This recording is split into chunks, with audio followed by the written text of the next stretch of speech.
In this video, you're going to find out what I think the spiritual journey is, and I want to know whether you agree or not. I'm going to read you a poem, and to me this poem symbolises what the spiritual journey is, and our lives, and how we build our lives, and then what the spiritual journey means when we turn into that part of our story, or journey, or whatever you want to call it. Very often we have this build-up of success, car, picket fence, children and everything. We're building foundations.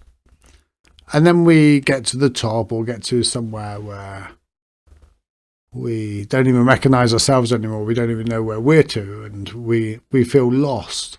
And then we flip it around and we start searching for ourselves. And then very often this is called the spiritual journey, is going inward. Well, I want to share a poem with you. And this poem goes like this. It's called Breathing Underwater by Jared McKay. I built my house by the sea, not on the sands, mind you, not on the shifting sand, and I built it of rock, a strong house by a strong sea. And we got well acquainted, the sea and I, good neighbours. Not that we spoke much, we met in silences, respectful, keeping our distance, but looking at our thoughts across the fence of the sand. Always the fence of the sand, our barrier, always the sand between. And then one day, and I still don't know how it happened, the sea came without warning. Without welcome, even. Not sudden and swift, but a shifting across the sand like wine. Less like the flow of water than the flow of blood. Slow but coming, slow but flowing like an open wound. And I thought of flight, and I thought of drowning, and I thought of death. And while I thought, the sea crept higher, till it reached my door. And I knew then there was neither flight nor death nor drowning. That when the sea comes calling, you stop being neighbours. Well acquainted, friendly at a distance neighbours. And you give your house for a coral castle, and you learn to breathe underwater.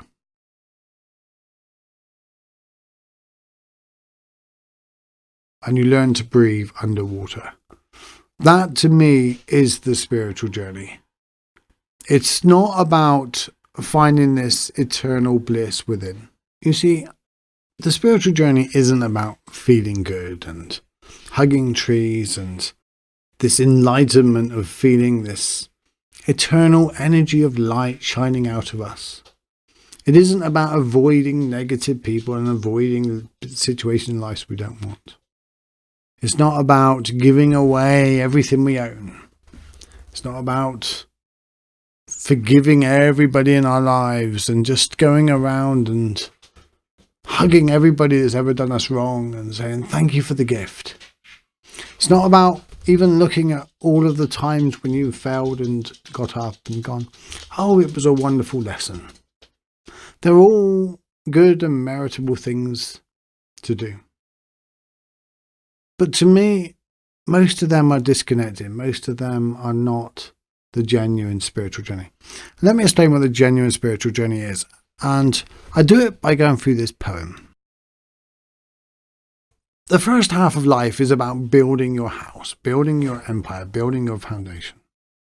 So she says, I built my house by the sea. Not on the sands, mind you. So she kept the distance. She built it on the rock above the sands. Not on the shifting sand, and I built it of rock. So she built it solid to last. Nothing was going to take it away. That was her home. That was the protection.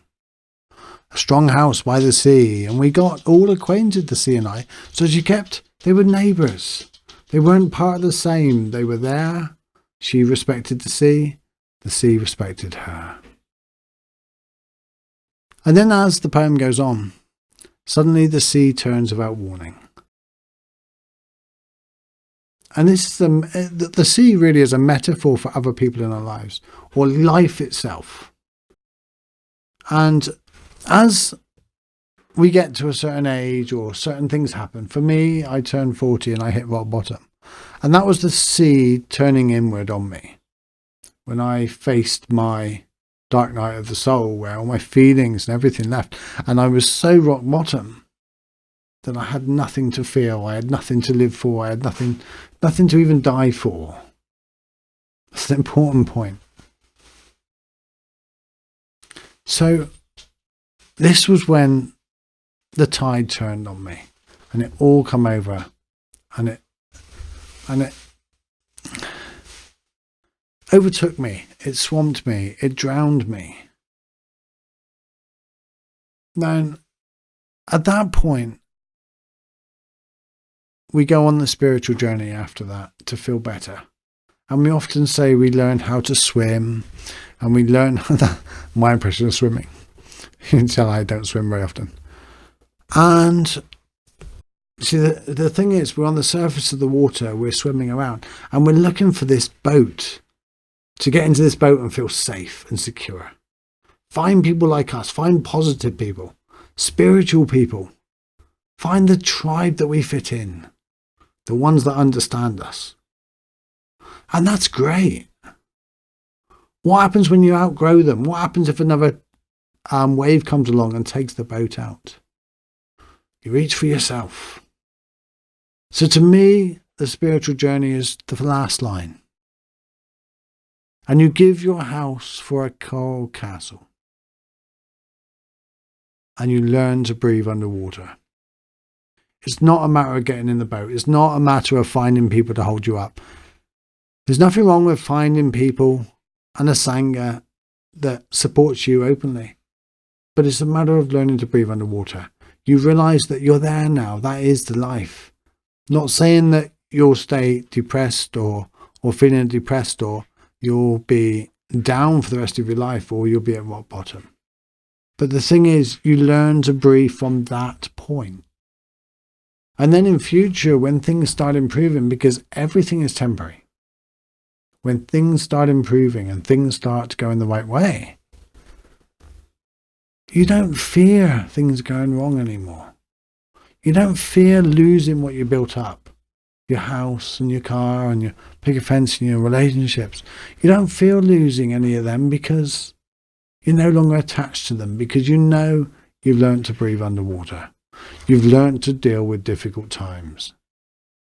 And this is why, to me, the spiritual journey isn't about getting rid of all negative in your life. It's about learning to live with the negative and the positive, and realize that neither one of them are good or bad. They just are experiences. They're just part of life. No different than an ice cream you like or an ice cream you don't. You know, the ice cream you don't like is not a negative ice cream, it's an ice cream. The ice cream you like is not a positive one, it's just an ice cream. It's how we relate to everything. So if we see everything in a non-duality way, it's neither to serve us, nor to not serve us. It's not to punish us, or it's not for us. It's just experiences. And then we can become more of a whole human. Then we can look at experiences objectively, and we can enjoy the ones that we do enjoy without becoming attached. And we can live through the ones that we find more difficult without panicking that it's going to be there forever, and without hating it because we've got the muscles and the ability to breathe from that place. So that's my take on the spiritual journey. What's your take on it? Let me know in the comments below. You can also head over to my website, stephenwebb.com, and download 3 guided meditations that will help you to get through a little inner peace on the most difficult days. That's my take on the spiritual journey. What do you think? Do you agree? Do you disagree? Please let me know. I'm interested either way. Let me know in the comments below. I've got a new podcast out, Stillness in the Storms of Life. you can head over to stevenspodcast.com if you want to listen to that. Otherwise, have a great day, and thank you for subscribing to my YouTube channel. Take care.